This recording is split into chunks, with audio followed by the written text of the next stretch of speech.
this organisation, Dementia Training Australia, so we're my part of UWA is part of a consortium of 5 different universities as well as Alzheimer's Australia.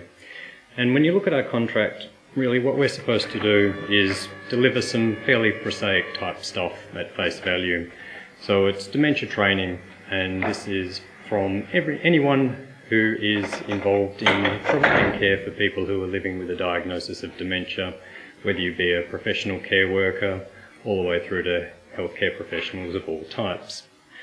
We're to provide an online training portal to allow staff to undertake web-based training, because technology is the future, obviously, and also tailored training packages. So the idea of this is we do basically a needs assessment within facilities and identify what makes an appropriate, or what training, I guess, would address the issues which have been identified in that assessment. Now, when we sat down to prepare the tender application for Dementia Training Australia, we thought, well, how do we make this different? How do we make training better? Because there's a lot of people out there who are delivering training. It varies in how good it is and how successful it is.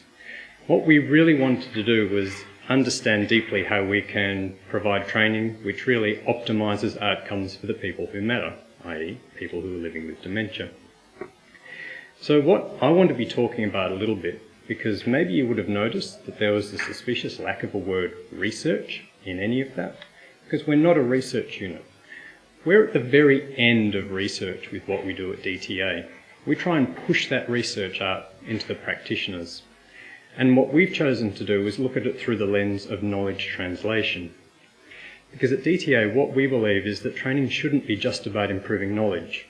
Because just because you know something doesn't mean you do it. What we try and do is assist people, practitioners of all types, who are involved in dementia care, to implement new and better practices, ultimately to improve the quality of life for people who are living with dementia.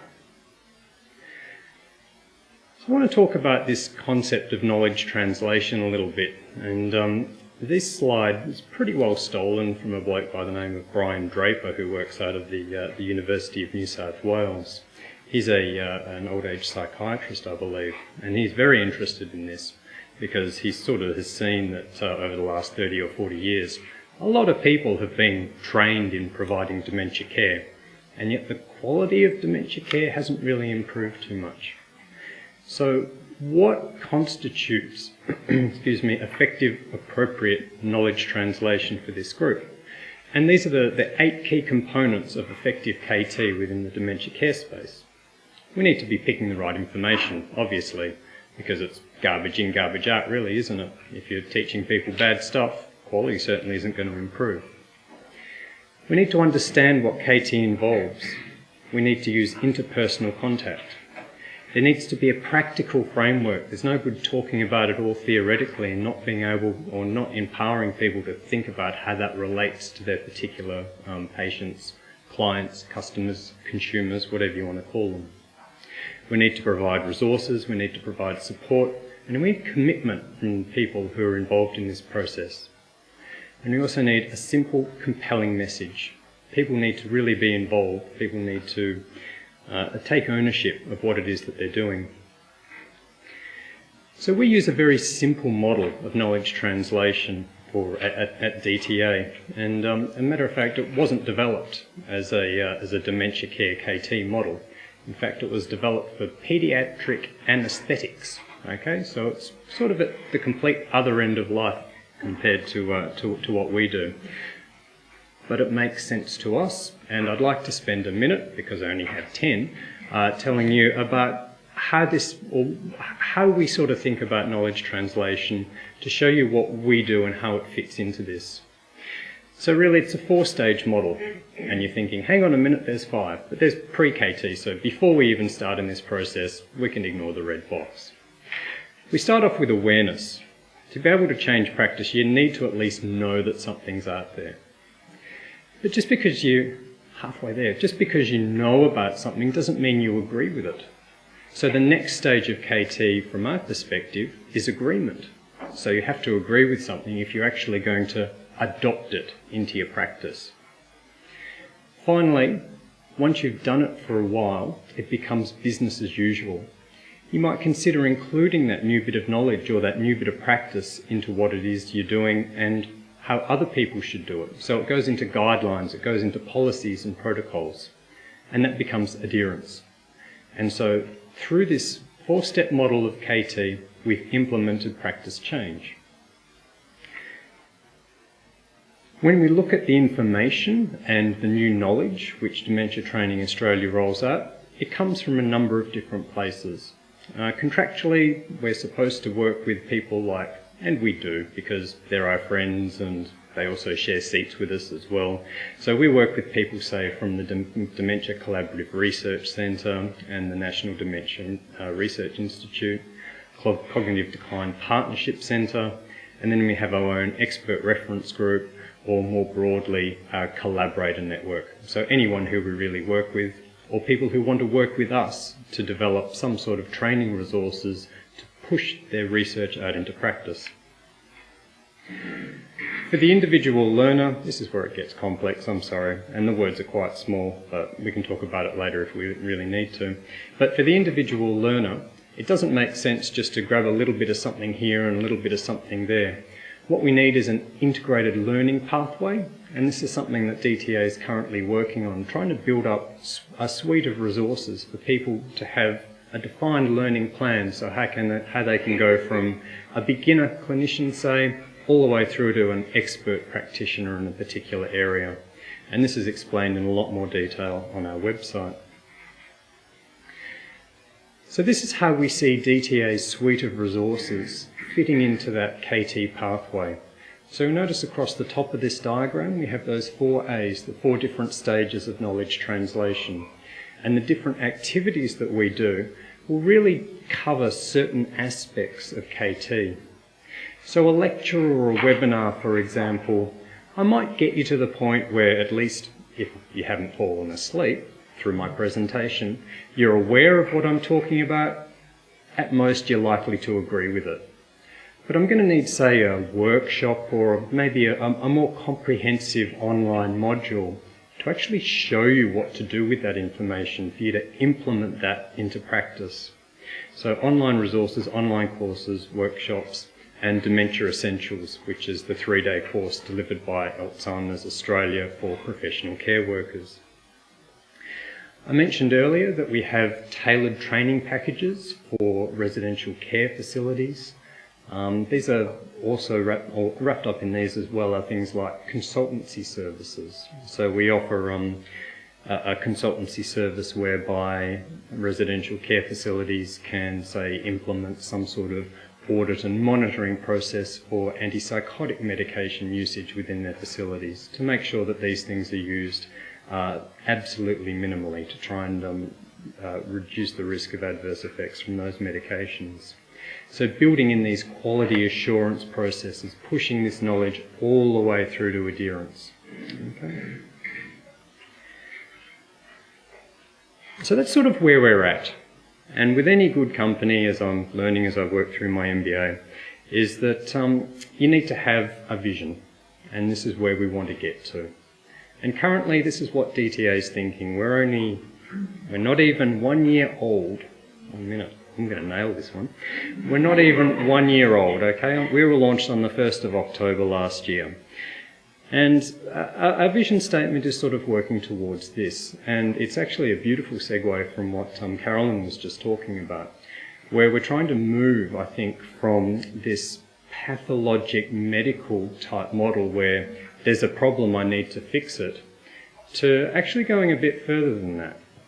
And I want to, in my last 30 seconds, introduce a new word. It may not be new for all of you. It's been bandied around some literature in the past, certainly at least in certain architectural type terms. Salutogenesis, although it does sound vaguely either East German or Russian or communist in some sort of way, it has absolutely nothing to do with that.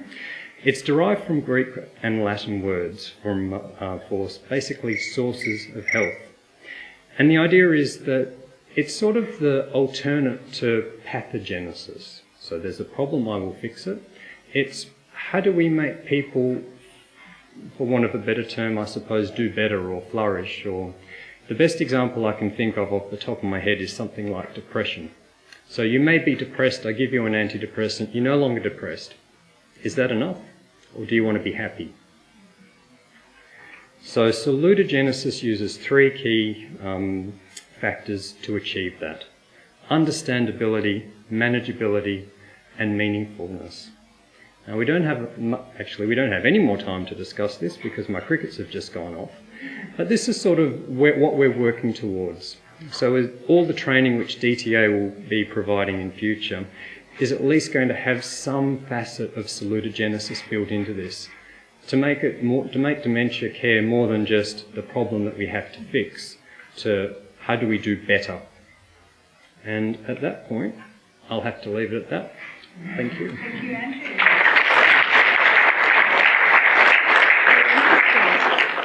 Questions, comments? Yes.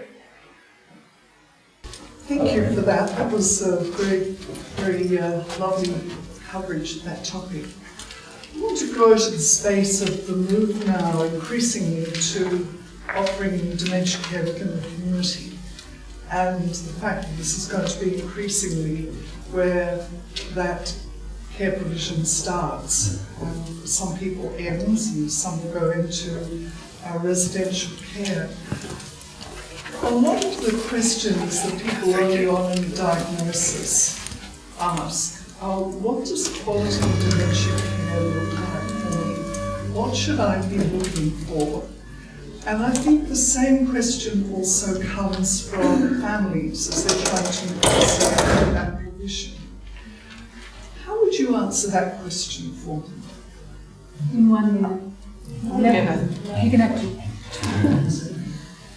It's going to mean different things to different people, isn't it?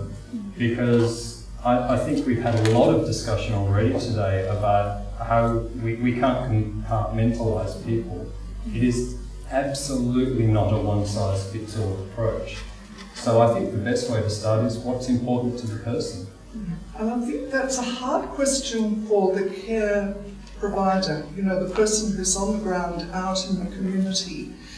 And, looking at the whole thing of dementia training, it seems to me that if we're looking at this whole question of dementia literacy and relationships and that negotiation, we actually at the moment don't understand a lot about how those conversations take place, what those interactions mean for the person living with dementia and their families, and how actually to improve that aspect of provision. So, without wanting to sound trite, but I'm in the privileged position where I don't have to answer a really complicated question.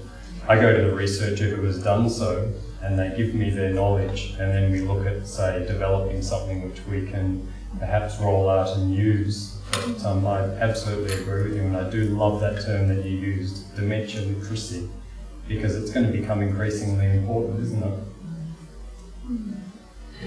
Other questions or comments? Yes. Hi. Hello. You talked about kind of quality assurance once you've done the training program to make sure that it continues to be implemented. Is there any kind of legal requirements for that, or like registration requirements or anything like that? Or is it up to the organisation to make sure that they continue with quality assurance? I think ultimately it comes down to the organisation, because say if it's an organisational policy which changes, the organisation should be managing that themselves. Sorry, this is the graveyard session, already eaten something, my brain, I only have enough blood in my body to do one thing at a time. I'm digesting right now. And the other thing that we see is that we're not fabulously well resourced. So for something like one of our consultancy services, the medication management one, for example, we look at working with the organisation for a set period of time to maybe develop that policy, give them the tools which they need to maintain that QA process, and then basically hand it over to them and move on to the next group that we're going to be working with. Because we just can't do it for people all the time, and I'm not entirely certain that we should be doing it. You know, at what point does the organisation take the responsibility that this is something that they're committed to and wanting to maintain? And we shouldn't have to be there pointing the finger all the time. So do you tailor-make programs for different service providers? So with a tailored training package, that's exactly what we do. Because we can't walk in with a prescriptive program and say you have to do it this way, because everywhere's different. And so we have to work with the resources and the current policies and procedures that the organisation has to make something which works for them. Because I remember when I first talked to you about presenting today, you were not sure whether it was relevant to local government, but I guess you can develop programs that would be relevant to local government. The tailored training package, unfortunately, is contractually we're only allowed to provide to residential aged care providers at this point in time. But as I did say earlier, we're still in sort of the very early days of the organisation. So if we have some really good results with the TTPs, that's a TLA, three-letter acronym for a tailored training package. But if we get some really good results with the TTPs that we're doing with the aged care providers, then feasibly it could roll out. And I think, as Anne said earlier, community care is the next frontier. So I think there's going to be more opportunities from that. Very interesting. Thank you very much. Okay.